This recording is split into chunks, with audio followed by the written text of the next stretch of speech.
Bonsoir les amis et les auditeurs, auditrices de la radio AMA Africa World TV.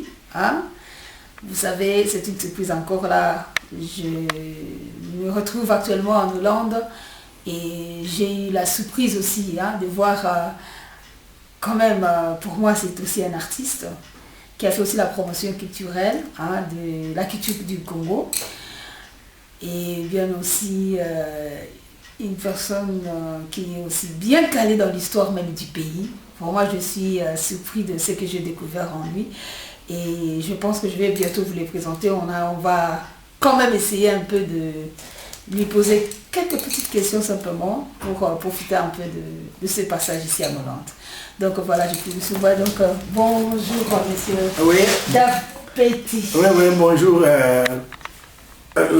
Ma petite, la journaliste. Journaliste comme vous le dites. Je suis pas vraiment je suis militante aussi de l'éveil de la conscience. Ah, l'éveil de la conscience. Ah, donc vous êtes militante. Je suis une militante pour l'éveil de la conscience patriotique. Et aussi, nous ouvrons aussi en Allemagne, dans les médias AMA Africa World TV. Oui, là vraiment nous sommes là pour sensibiliser la diaspora africaine, en particulier congolaise, pour les différents problèmes que nous avons ici dans les pays d'accueil et en même temps aussi dans les pays respectifs au Congo que vous n'ignorez pas. Je comprends. Le pays a connu aussi pas mal de problèmes. Oui, je comprends. Oui. Voilà. Donc je suis aussi l'initiatrice aussi de cette radio. Donc voilà, c'est ce qui fait quand même, on arrive aussi quand même à assumer le rôle aussi du journalisme, si on peut dire. Bah oui. Voilà. Donc en tant que militante, d'une cause aussi noble pour nos pays respectifs aussi. Oui. Voilà, donc j'espère que vous apprenez un peu beaucoup. Parlez-nous un peu de vous, qu'est-ce que vous êtes devenu? Ça fait tellement longtemps. On vous croyait être à Kinshasa, mais vous êtes ici. Oui. Ça fait belle lurette que je vis en Europe. J'évolue en tant qu'artiste. Je suis un professionnel du théâtre. Je bourlingue l'Europe en tout cas. Je suis partout. Mais je travaille d'une façon qui n'existait pas au Congo. J'avais essayé d'expliquer cela aux médias de mon pays quand j'étais en tournée l'année passée. Nous travaillons ici, c'est un système, c'est un système qui est très différent. Ça n'existe qu'en Europe. Donc on travaille sur abonnement. Il n'y a même pas la pub. Nous sommes dans des compagnies de théâtre. Ce sont des théâtres, des compagnies qui travaillent avec les abonnés. À telle enseigne que ce soir, on peut me dire avant 18h d'être à Amsterdam pour une représentation. Eh bien, je me prépare à l'arrêt, je vais pour ma performance et je fais 40-45 minutes, je reviens. Donc je bourlingue l'Europe, je suis un peu partout. Donc c'est pour te dire que je suis encore en activité. Je suis encore en activité. Et puis je continue à évoluer dans le domaine théâtral. Théâtral aussi. Oui. Dans le domaine théâtral, je suis, comme tu le sais, je peux te tutoyer, non? Bien sûr. Comme tu le sais, je suis comédien. Oui. Comédien dans le domaine théâtral. Voilà. Ah ben, tiens, je fais encore rappeler peut-être aussi les autres vont risquer de dire, ça fait des années, vous avez quand même aussi pris de l'âge. Chers amis, donc c'est bien l'artiste, il est connu, le nom d'artiste au nom de Mangobo. Mangobo, je me rappelle encore une fois, vous avez ce slogan qui vous disait à chaque fois Moziki Mata Polo. Polo. Là maintenant nous sommes en Polo. Donc je pense que Moziki est Mati. Vous avez tout le temps le dire comme ça, qu'est-ce que vous voulez nous dire maintenant? C'est vrai que vous êtes Napoto. Le Moziki Mata. C'était formidable. Oui, le musiquier Mati est important parce que là, c'est pour te dire que puisque comme je suis encore actif, très actif, et, je l'ai démontré lorsque j'étais au pays l'année passée.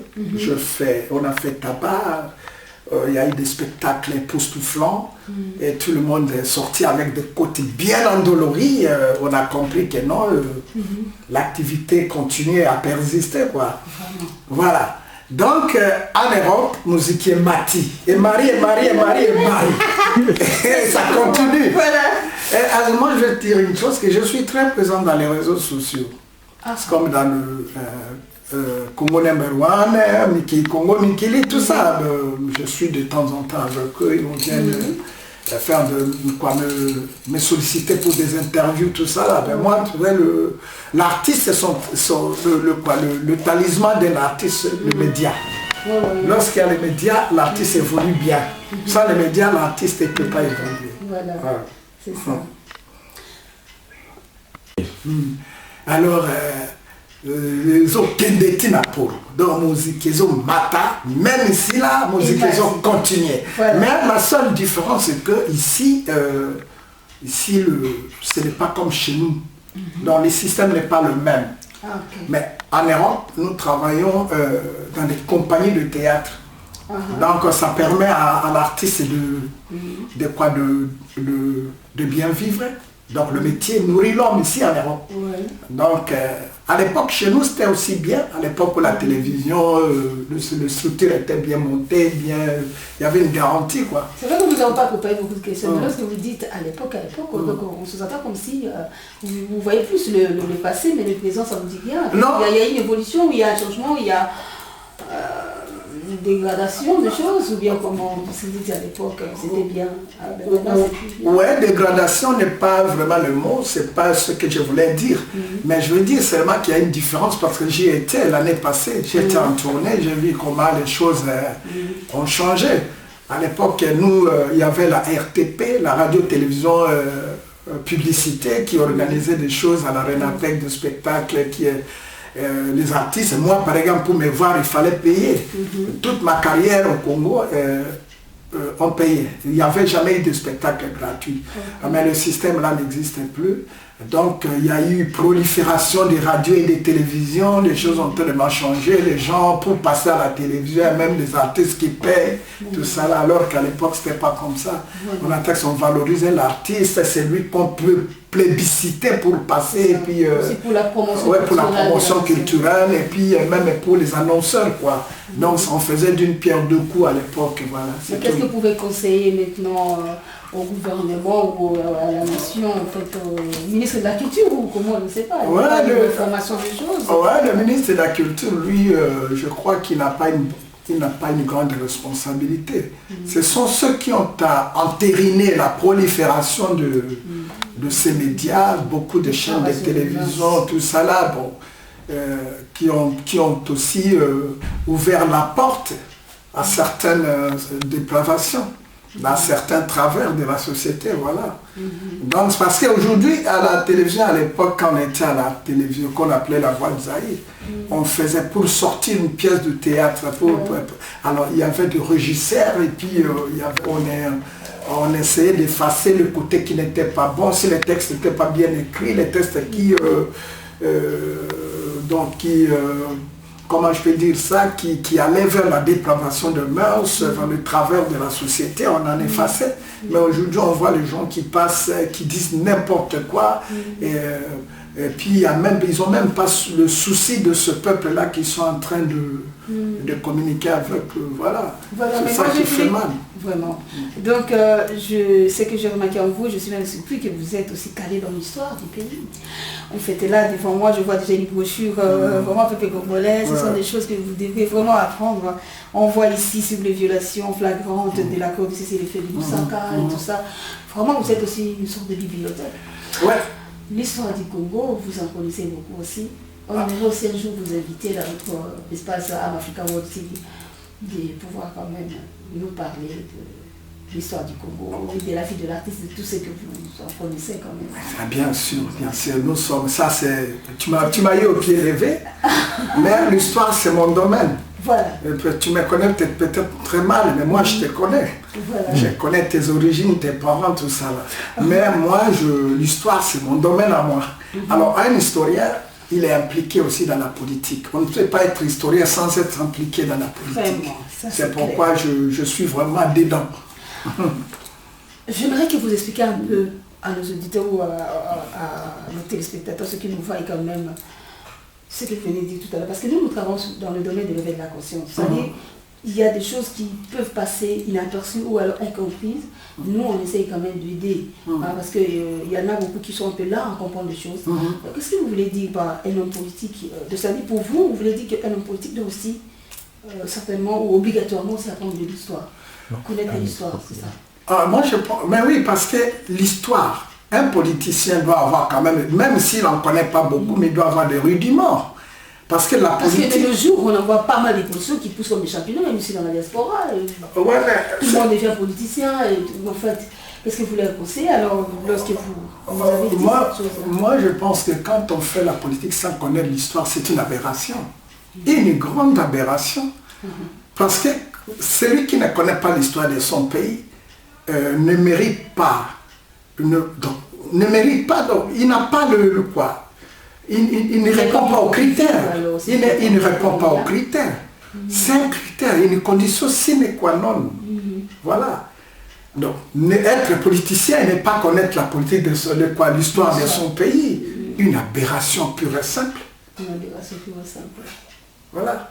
Et je crois que l'histoire doit être aussi la bonne. Si elle connaît l'histoire, mais l'histoire des vies, comme le colon nous avait aussi appris, il y a beaucoup de choses que nous avons appris qui étaient pour moi aujourd'hui, de nos jours.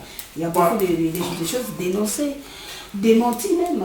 Mais l'histoire je ne sais pas quel exemple je peux dire, bon oui, qu'il paraît que l'Afrique c'était un peu comme un village et tout ça. Il n'y avait rien, c'était pas des structures, il n'y avait rien, aucune organisation culturelle, administrative, tout ça, alors qu'il y en avait. Vous voyez? Donc, l'histoire, mais la bonne. Mais l'histoire est bonne lorsqu'elle n'est pas tronquée. L'histoire perd sa valeur lorsqu'elle est tronquée. L'histoire doit être racontée et écrite comme telle qu'on l'avait vécue. Donc c'est comme ça.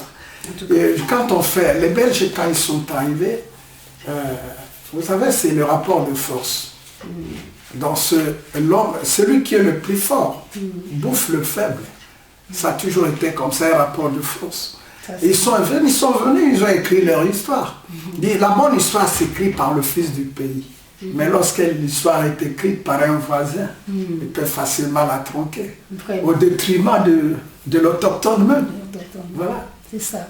En tout cas, M. Dave Petit, c'est son prénom. Je crois que je ne vais plus vous embêter, mais je m'aimerais quand même que vous me fassiez même ne fût qu'un extrait de votre humour. J'en étais libre de vos fans, je vous dis, si j'étais très en colère, mais le fait de vous suivre, je m'éclate en rire.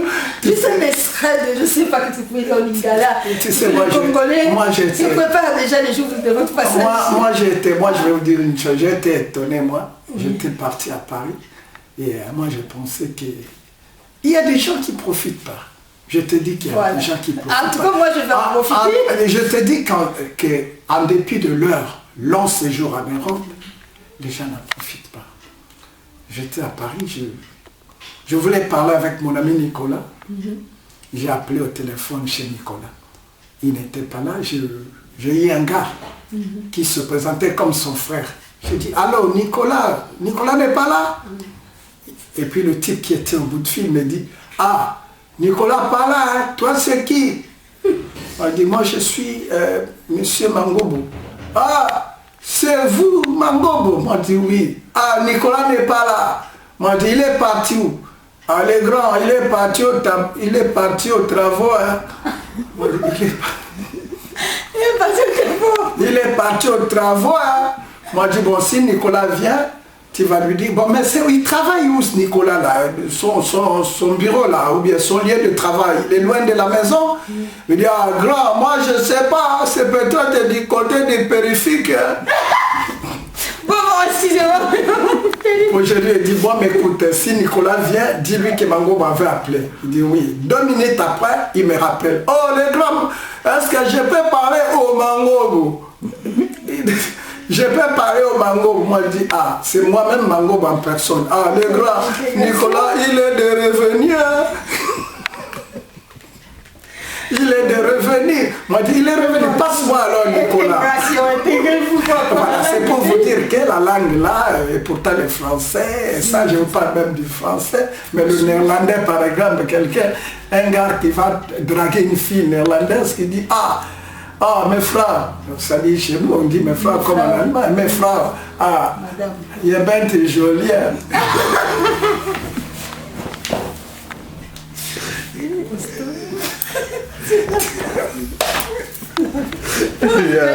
Il est bien t'es joli. Son ami lui dit oh yo bado fada no landi bambula éviter que le bon motel lo bada ye benti moi ya moi ni master moi ni moi bon moi wapi moi